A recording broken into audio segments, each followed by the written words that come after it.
தயவு வந்தனம் ஐயா. ஒரு சின்ன கிளாரிஃபிகேஷன். நம்மளுடைய தமிழ் கலை மரபில் இயல் இசை நாடகம்னு சொல்லுவாங்க. அதுக்கான விளக்கம் இயல் தமிழ், இசைத்தமிழ், நாடகத்தமிழ் 3 தமிழாக இருக்கிறதா விளக்கம் சொல்கிறாங்க இப்போ. ஆனால் எனக்கு முதல்ல இது நம்மளுடைய ஞான சித்தர்களுடைய மெய்யியல் விளக்கமாக இருக்கும் அப்படின்னு ஒரு சின்ன அனுமானம். இப்போ உங்களுடைய வீடியோக்கள் கேட்டதுக்கப்புறமா, நம்ம திண்டுக்கல் சாமி வள்ளல் பெருமானுடைய விளக்கங்களை கேட்டதுக்கப்புறமா, இந்த இயல்ன்றது தான் குறிக்கிறது இயற்கை உண்மை. அதுதான் இயல் என்பது தான் சத்துப்பொருள், அதுதான் அன்பு இருப்பு அப்படின்ற மாதிரி ஒரு சிறு அனுமானம். அதே மாதிரி அந்த இயல் தான் அதுவே திருவுள்ளம் கொண்டு இசை உற்று அருள் ஆட்சி நடத்தி கொண்டிருக்கிறது. ஸோ அதனால் இசை என்பது தான் சித்து, அதுதான் இயற்கை விளக்கம், அதுதான் அருள் உணர்வுன்னு நினைக்கிறேன். அதே மாதிரி இந்த நாடகம் என்பது ஒட்டுமொத்தமாக அந்த அருள் அனுபவத்துக்காக நடக்கக்கூடிய இந்த ஒட்டுமொத்த அரேஞ்ச்மெண்ட்டு தான் நாடகம். அதுதான் ஆனந்தம், அதுதான் இயற்கை இன்பமாக இருக்குமோ அப்படின்னு ஒரு சிறு அனுமானம். இந்த ஒட்டுமொத்த இயல் இசை நாடகம்னு சொல்லப்படுறது தான் சச்சிதானந்த இந்த ஒட்டுமொத்த அரேஞ்ச்மெண்ட்டுன்னு நினைக்கிறேன். ஸோ இதுதான் திருவிளையாடல்னு குறிக்கிறாங்களோ அப்படின்னு ஒரு சிறு அனுமானம். இது சரியா தவறா அப்படின்றத சொல்லணும். ரெண்டாவது, இது குறித்து வள்ளல் பெருமானோ இல்லை நம்மளுடைய திண்டுக்கல் சாமியோ இந்த இயல் இசை நாடகம் கொடுத்து எங்கேயாவது விளக்கம் சொல்லியிருக்காங்களான்றத கொஞ்சம் தெளிவுபடுத்திங்க. தயவு வந்தனம். வணக்கம். தயவு. அருட்பெரும் ஜோதி அருட்பெரும் ஜோதி தனிப்பெரும் கருணை அருட்பெரும் ஜோதி. அன்பு வடிவம் தயவு திரு விஜய் ஆனந்த் ஐயா அவர்களுக்கு அன்பான வணக்கத்தை பணிவோடு தெரிவித்துக் கொள்கிறேன். தாங்கள் சொல்வது மிகவும் சரியானது ஐயா. நல்ல தெளிவோடு அற்புதமான தெளிவை வழங்கியிருக்கிறீர்கள். மிக மிக அற்புதமாக உள்ளது. இதே தான் நீங்கள் சொன்னது தான். அது அந்த ஒரு இயல் தமிழ், இசைத்தமிழ், நாடகத்தமிழ், இந்த மூணுமே மனிதனுடைய இப்போதைக்கு அந்த மனிதனுடைய காரண சரீரம், சூக்கும சரீரம், ஸ்தூல சரீரம். அந்த காரண சரீரம் ஆன்மா, சூக்கும சரீரம் உயிராற்றல் உணர்வு வடிவம், ஸ்தூல சரீரம் இந்த மாமிசத்தாலான புறத்தோற்ற உருவ வடிவம், ஸ்தூல வடிவம். இதுதான் இயல் இசை நாடகம் சொல்லிட்டோம். இயற்றமிழ், இசைத்தமிழ், நாடகத்தமிழ் சொல்றது.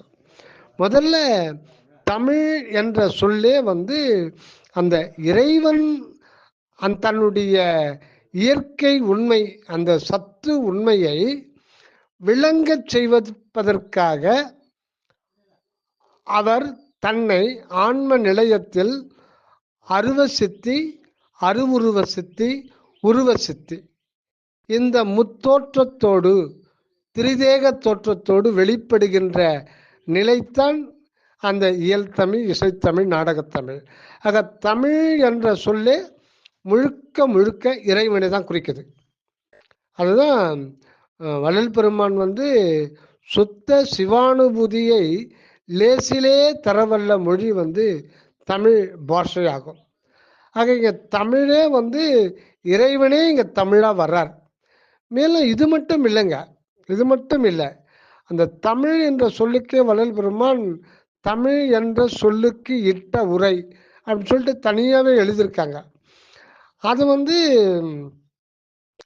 த மீ இல், இதுக்கு திண்டுக்கல் சுவாமி சரவணானந்த அவர்கள் நீங்க கேட்டபடி இதுக்கு விளக்கம் கொடுத்துருக்காங்க. தமிழ் அப்படின்றது எப்படி இறைவனை குறிக்கும்? இந்த தா அப்படின்ற முதல் எழுத்து அது காரண சரீரத்தை காரண சரீரத்தை குறிக்குது. அடுத்தது மீ அப்படின்ற எழுத்து சூக்கும சரீரத்தை குறிக்குது. இல் என்ற எழுத்து அது காரண சரீரத்தை குறிக்குது.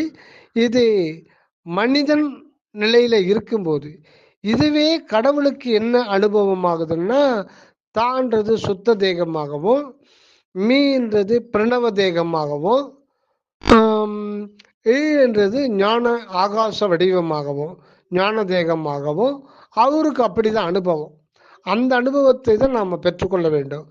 ஆக தமிழ் என்பது எங்கும் நிறைந்த அந்த சத்துப்பொருள், அந்த அன்பு தத்துவமானது தனது உண்மையை ஓங்கார ஓங்காரமாக, பிரணவ உண்மையாக, அருள் உண்மையாக வெளிப்படுத்துகிறது. அந்த ஓங்காரத்தின் முக்கூறு தான் அகரம், உகரம், மகரம். அகரம்ன்றது இந்த உடல், உகரம்ன்றது உயிர், மகரம்ன்றது ஆன்மா. இதை வேறு ஒரு கோணத்தில் விளக்கிறது தான் இந்த தமிழ் என்ற சொல். இதுவே தயவுன்ற போது வேற மாதிரி ஒரு விளக்கத்திற்கு வரும். ஆனால் தமிழ்ன்ற போது அது வேற ஒரு கோணத்தில் விளக்க வருது. இது இது ஒரு மாறுபட்ட ஒரு விளக்கம். தா என்பது பார்த்தீங்கன்னா வல்லினம், மீ என்பது மெல்லினம், இ என்பது இடையினம். இது ஸ்கூல் படிக்கும்போது சொல்லுவாங்க, கசட தப்பற வல்லினம், கஞ்சன நமன மெல்லினம், எரள வழல இடையினம். கசட தப்பற வல்லினம், இந்த தான்ற எழுத்து வல்லினத்தில் வருது. இது இந்த வலிமையான புறத்தில் தோற்றம் கொண்டுள்ள இந்த பிசிக்கல் பாடி, தூல சரீரம், இது வல்லினத்தில் வருது. அடுத்தது கஞ்சன நமன மெல்லினம், இதில் மான்ற எழுத்து வந்துடுது. இது மான்ற எழுத்து வருது. இதில் ஒரு அதிசயம் என்னன்னு கேட்டீங்கன்னா, அந்த இம் என்பது உள்ளொலியும், மீனும் போது ஈ என்றது அருட்பிரணவ உயிர். அந்த மூன்றாவது அருட்பிரணவ உயிராக ஆண்டவர் அருவம், அருவுருவம், உருவம் ஆகிய மூன்று சித்திகளோடு விளங்குகின்ற நிலை இந்த ஈ மீ என்ற எழுத்திலே அது அடங்கிடுது. அடுத்தது எரள வழல இடையினம், கசட தப்பற வல்லினம், அஞ்சன மெல்லினம், எரள வழல இடையினம். இந்த எரள வழல இடையினம்ன்றது ழா அப்படின்ற எழுத்து வந்துடுது. இது இடையினம். இந்த இடையினம்ன்றது என்னன்னு குறிக்குதுன்னா பெண்களை பற்றி குறிக்கிறது தான். அதாவது மெல்லியல் சிவகாம வள்ளி அப்படிலாம் வள்ளல் பெருமான் பாடுவார். மின்னிடையால், மெல்லியலால், அந்த மாதிரிலாம் பாடுவாங்க. அந்த அது எதை குறிக்குதுன்னா அந்த அருள் ஒளி திரு, அதுதான் அருள் அன்னையாகிய பெண். இந்த பெண் இதுதான் கடவுளுக்கு கடவுளுடைய தன்மையாக இருக்கிறது. அது அருள், நீங்க சொன்ன மாதிரி அதே தான், அருள் உணர்வு அல்லது தனிப்பெரும் கருணை. அந்த ஒரு உணர்வு தான் நமக்கு உள்ள ஞான தேகியாக ஆண்டவர் விளங்குகிறார். அந்த ஞான தேகமே என்னன்னு பார்த்தீங்கன்னா திருவருள் திருமேனி. அந்த அருள் அன்னையினுடைய அந்த திருவருள் உணர்வு தான் ஆண்டவருக்கே திருமேனியாக இருக்கிறதா. இதை இங்கித மாலை செயல்ல சொல்லுவார். அம்மை அடுத்த திருமேனி அழகீர் ஒற்றி திருநகரீர் அப்படின்னு ஒரு சிங்கித மாலை பாடல்ல வள்ளல் பெருமான் அற்புதமா பாடுறார். அதாவது அம்மை அடுத்த திருமேனி அழகீர், அம்மைன்றது அந்த அருள் அன்னை, அருள் உணர்வு ஆகிய சக்தி, அதுதான் தனிப்பெருங்கருணை. அது என்னன்னா அன்பு என்ற இருப்புக்கு அதனுடைய இணை பிரியாத அத்துவிதமான அவருடைய தன்மை. அவருடைய தன்மை தான், அவருடைய தன்மை தனியா அவர் தனியா இருக்க முடியாது இல்லைங்களா. அவருடைய தன்மையே நம்ம அதை பிரித்து நம்ம நோக்கிறோம். ஆக அதுதான் அம்மை அடுத்த திருமேனிதான். அந்த அன்பு ஒளியாகிய கடவுளுக்கு என்ன திருமேனின்னா அம்மை தான், அதாவது அருள் உணர்வு தான் திருமேனியாக இருக்கிறதா. அந்த ஒரு நிலை தான். அதை தான் இவர் சொல்லுவார். அதுதான் பெண். அந்த பெண்ணுன்றதே அந்த அருள் அன்னை தான், அந்த தனிப்பெரும் கருணை தான், அந்த அருள் உணர்வு தான் பெண் அப்படின்றது. வள்ளல் பெருமான் அதை அருள் ஒளி திருவை உனக்கு 2.5 கடிகையில் மனம் புரிவிக்கின்றாம் அப்படின்றார். அதுதான் உண்மையான இல்லால், அதுதான் உண்மையான மனை, அந்த இல்லறத்தரசியும் யாருன்னா அந்த தனிப்பெரும் கருணையாகிய அருள் ஒளி திரு அப்படின்றாரு சுவாமி சரவணானந்தா அவர்கள். அந்த ஒரு நிலையில பார்க்கும்போது இந்த பெண்ணுன்றது பற்றி திருமூலப் பெருமான் வந்து நல்லா சொல்றார். கண்ணாக்கு மூக்கு செவி ஞான கூட்டத்துள் பண் ஆக்கி நின்ற பழம்பொருள் ஒன்று உண்டு. இந்த பண் அப்படின்றது தான் இதில் வந்து இயல் தமிழ், இசைத்தமிழ், நாடகத்தமிழ். இதில் நடுவில் இருக்கிறது இசைத்தமிழ். அந்த இசைன்றது தான் பண். கண்ணாக்கு மூக்கு செவி ஞான கூட்டத்துள் பண் ஆக்கி நின்ற பழம்பொருள் ஒன்று உண்டு அப்படின்னா, அகண்ட வெளியில் இருக்கிற அந்த இறை உண்மை ஓங்காரமாக தன்னை ஆன்ம நிலையத்திலே வெளிப்படுத்தி கொள்கிறது. இன்னும் சுருக்கமாக சொல்லணும்னா அருவ அருவுருவ உருவ முத்திரல் அருவ சித்தி அருவுருவ சித்தி உருவ சித்தி தேகம் இப்படிதான் இது வெளிப்படுறது இயற்கையாகவே இருக்குது. இதுதான் பதி பசு பாசமாக மூன்றும் ஒன்றான ஒரு நிலையில் அது விளங்குறது. ஆக இந்த பாசம் என்கின்ற இந்த உடல் வந்து பூத சக்தி தனியாலாம் இருக்க முடியாது. பசுவை பற்றி கொண்டுதான் அது விளங்க முடியும். பசுவோ அந்த ஆன்ம பசுவோ பதியினுடைய திருவடியை பற்றி கொண்டுதான் இருக்க முடியுமே தவிர இதுக்கு தனி இருப்பு இருக்க முடியாது. ஆக பதியானது பசுவிலே நிலைத்து உள்ளது. இந்த பக்கம் இருக்கிற பாசமானது பசுவை பற்றி கொண்டுதான் அதுக்கு வாழ்வே கிடைக்கும். ஆக இந்த மூன்றும் ஒன்றை விட்டு ஒன்றை பிரிந்திருக்க வாய்ப்பே இல்லை.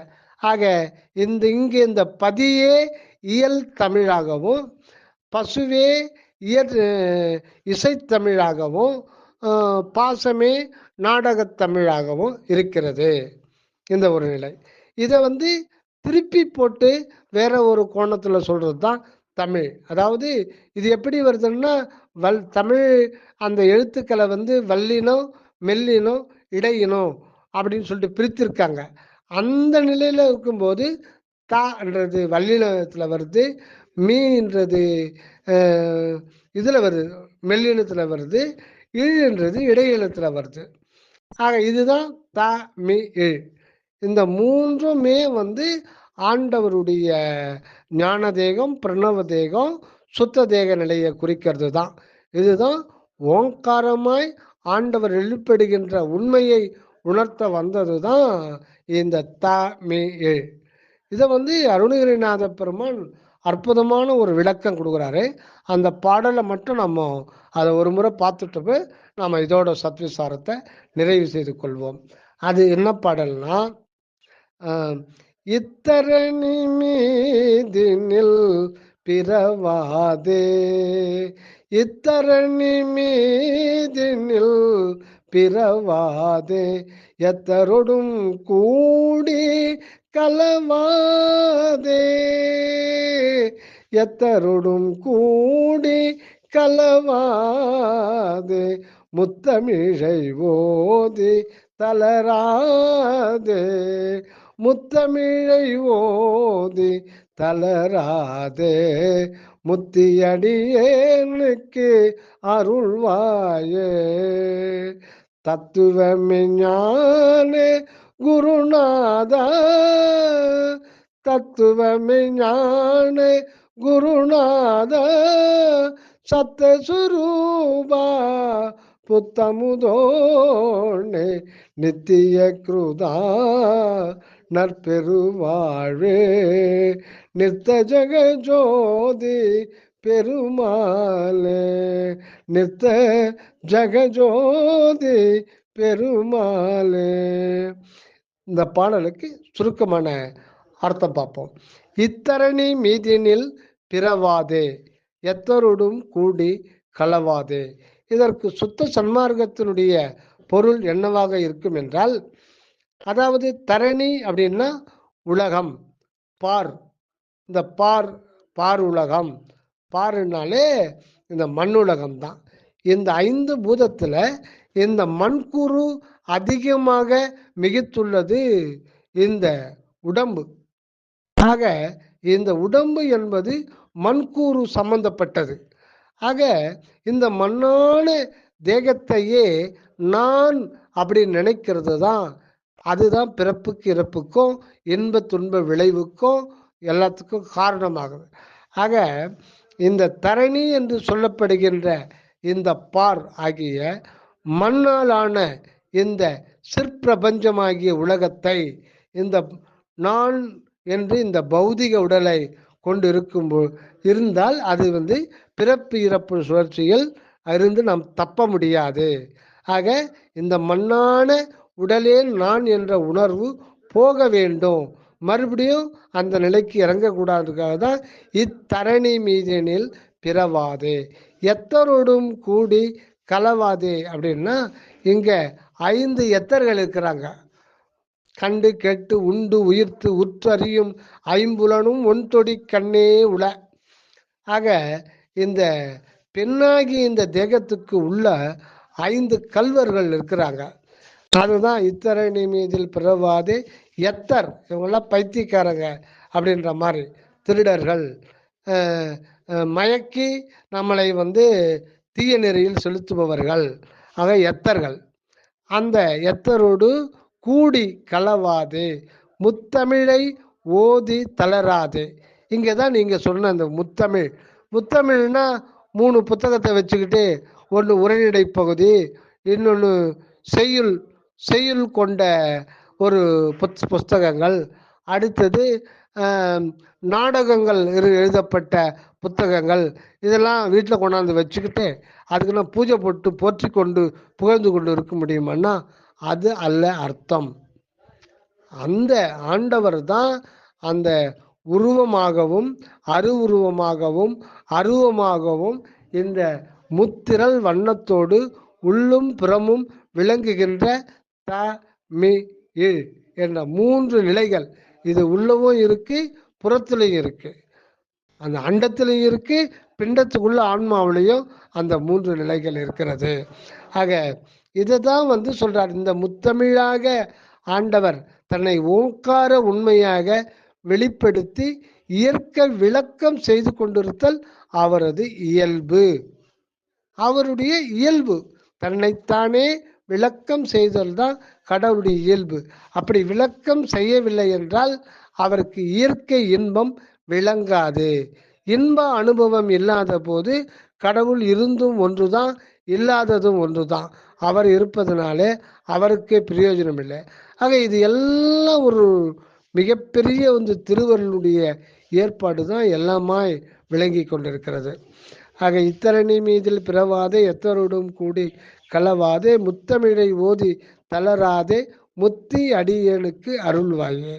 தத்துவ மெஞ்ஞான குருநாதா சத்த சொரூபா புத்தமுதோனே.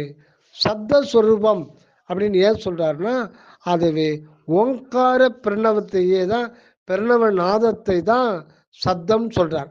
இப்போ நாதத்தை சத்தம் சொல்றீங்களா, இங்க சொல்லப்படுகின்ற நாதம் வெறும் நாதம் மட்டும் இல்லை, விந்துவும் நாதமும் சேர்ந்தது. விந்துன்னா நான் நினைக்கிறது மாதிரி கிடையாது. அங்க விந்து ஒளின்றது அற்பெரும் ஜோதியாகவும் நாத ஒளின்றது தனிப்பெரும் கருணையாகவும் இருக்கிறது. இது பரவிந்து பரநாதம் அப்படின்னு நம்ம ஓரளவு சொல்லலாம். இன்னும் எவ்வளவோ கருத்துக்கள் நம்ம வள்ளல் பெருமான்கிட்ட தெரிந்து கொள்ள வேண்டியது இருக்கிறது. இனி சுத்த சன்மார்க்கம் விளங்குகின்ற காலத்தில் மேலும் மேலும் அது வெளியில வரும். ஆக இசையில் பயில் சொடாச ரமதா அதெல்லாம் சொல்லிட்ட பிறகு அந்த நாடகமாக கடைசியில் ஜெகஜோதி பெருமாளே அப்படின்றார். ஜெகஜோதின்னு ஜெகம்னா உலகம், ஜெகஜோதி அப்படின்னும் பொழுது இந்த பிரபஞ்ச ஜோதியாகத்தான் ஆண்டவர் புறத்திலே இருக்கிறார். ஆனால் நம்ம வாழ்க்கையில் அந்த ஜோதியை பார்க்க முடியாது. அந்த ஜோதி தான் அண்டத்தில் எல்லா பொருள்களாகவும் பிண்டத்தில் எல்லா பொருள்களாகவும் பசிச்சா நாம் சாப்பிட்ற சாப்பாட்டாகவும் எல்லாமே இருப்பது அந்த பிரணவம் தான். உள்ளும் இருக்கு, புறமும் இருக்கு. அந்த ஒரு உண்மையை சொல்றது தான் இந்த பாடல். நன்றி ஐயா. தயவு. வந்தனம், வந்தனம். தயவு.